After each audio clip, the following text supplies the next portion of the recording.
दोस्तों राम जी के पास दो चॉइसेस थी। पहली चॉइस थी कि वो भरत जी को फ़ोन लगाते अयोध्या और कहते कि भाई सेना लेके आओ, तुम्हारी भाभी को राक्षस उठा के लेके गया है, आओ उससे लड़ वड़ के लेके आते हैं वापस।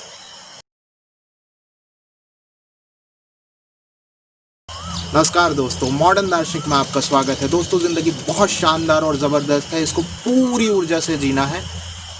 दोस्तों आज हम रामायण से दो बहुत अच्छी बातें हमारी जीवन के लिए सीखेंगे। दोस्तों इससे पहले मैं रामायण की बात करूं, मैं एक बहुत अच्छी बात जो मेरे सर ने हम लोगों से क्लास में शेयर की थी वो मैं आप लोगों के साथ शेयर करना चाहूँगा।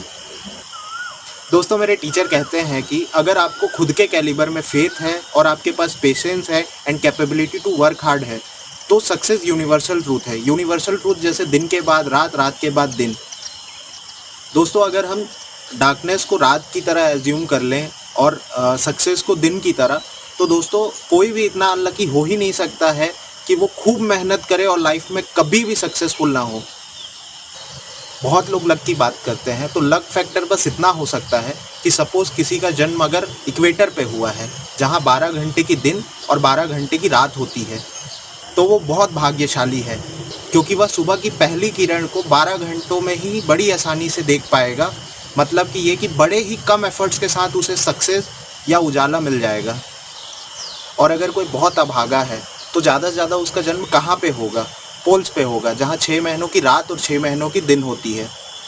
और ये हमारे हाथ में भी नहीं है कि हमारा जन्म इक्वेटर पे हो या पोल्स पे हो, ये किसी सुपर नेचुरल पावर के हाथ में है and we must accept it.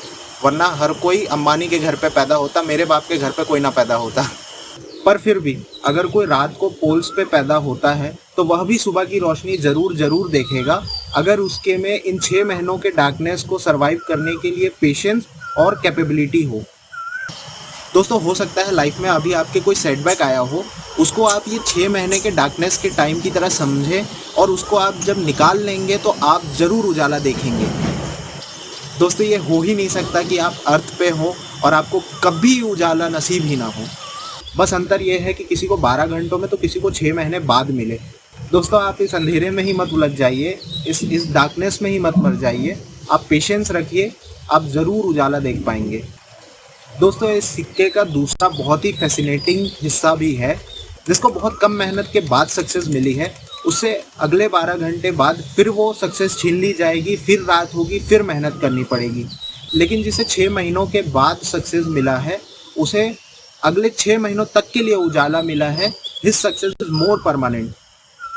दोस्तों शायद आप समय ले रहे हो, पर हो सकता है कि आप ज़्यादा समय तक के लिए उजाले की तैयारी कर रहे हो। दोस्तों ये बहुत ही अच्छी बात मेरे टीचर ने शेयर की थी जो मैंने आप लोगों के साथ शेयर की है। अब रामायण पे बात करते हैं।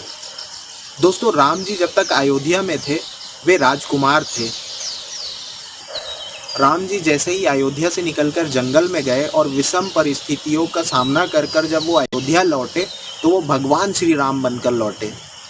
दोस्तों राम जी के चरित्र से हमें बहुत ही अच्छी शिक्षा मिलती है और वह शिक्षा यह है, आप घर से निकाल दिए गए हो, आप बहुत अभाव में जीवन जी रहे हो और आपके पास कोई सेना भी नहीं है और आपके सामने आपका दुश्मन रावण है। रावण जिसकी शक्तियों का वर्णन करने के लिए कहा जाता है कि उसके पास 20 भुजाएं थी और 10 सर थे।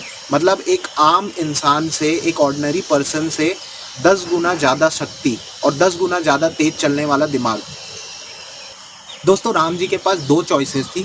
पहली चॉइस थी कि वो भरत जी को फ़ोन लगाते अयोध्या और कहते कि भाई सेना लेके आओ, तुम्हारी भाभी को राक्षस उठा के लेके गया है, आओ उससे लड़ वड़ के लेके आते हैं वापस। पर दोस्तों अगर राम जी ने ये ऑप्शन चुना होता तो आज आप और मैं उनकी बात नहीं कर रहे होते। दोस्तों उन्होंने दूसरा विकल्प चुना। भले ही तुम अभाव में जीवन जी रहे हो, भले ही तुम्हारे पास खाने को कुछ नहीं है, तुम जूठे बेर खा रहे हो सबरी के, तुम्हारे पास सेना नहीं है, फिर भी प्रकृति ने जो तुमको सीमित संसाधन दिया है, भालू बंदर रीछ जो दिया है, तुम उनकी सेना बनाकर रावण से लड़ जाओ और रावण को हरा दो।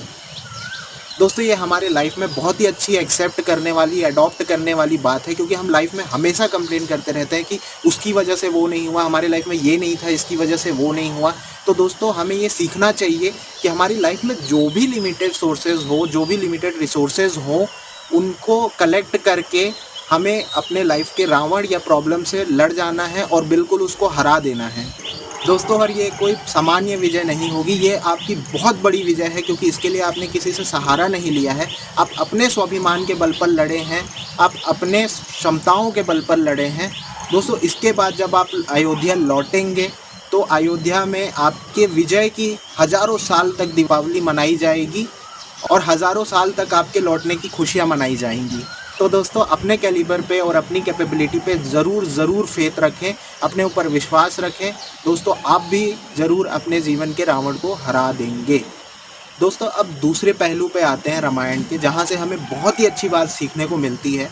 दोस्तों, आप सभी ने रामायण देखी होगी या पढ़ी होगी। आप सभी जानते हैं कि जब रामायण में युद्ध होता है रावण के साथ, तो अंत में क्या होता है। दोस्तों, अंत में ये होता है कि जितने बार राम भगवान रावण को कहीं और पे मारते हैं, सीने पे या सर पे कहीं पे भी वार करते हैं, तो रावण मरता ही नहीं है, वो फिर से वापस खड़ा हो जाता है। तो दोस्तों, उनको विभीषण के द्वारा जब पता चलता है कि रावण को नाभि पे मारने से ही उनकी मृत्यु होगी, तो ये पता करने के बाद जब राम जी ऐसा करते हैं, उसके बाद ही रावण का अंत होता है। तो दोस्तों, इससे हम अपने जीवन के लिए क्या एक्सट्रैक्ट कर सकते हैं। दोस्तों, हम बहुत ही अच्छी बात एक्सट्रैक्ट कर सकते हैं दोस्तों, और वो बात ये है कि दोस्तों, हमारे भी लाइफ में बहुत सारे प्रॉब्लम्स, बहुत सारे सेटबैक्स आते हैं। तो दोस्तों, हम जब तक उस प्रॉब्लम्स को रूट से ख़त्म नहीं करेंगे, हम या ख़त्म करने का प्रयास नहीं करेंगे, तो दोस्तों वो प्रॉब्लम ख़त्म कभी नहीं होंगी, वो एज़ इट इज़ फिर से आपके सामने खड़ी हो जाएंगी। तो दोस्तों, ये बात ज़रूर ध्यान में रखिएगा कि कोई भी प्रॉब्लम है तो उसके रूट कॉज तक ज़रूर जाइए और उसको वहाँ जाके आप ठीक कर लीजिए। थैंक यू दोस्तों, अगर आपको कंटेंट पसंद आया तो लाइक, शेयर एंड सब्सक्राइब करें, और दोस्तों इंस्टाग्राम पे मॉडर्न दार्शनिक को ज़रूर फॉलो करें। थैंक यू दोस्तों।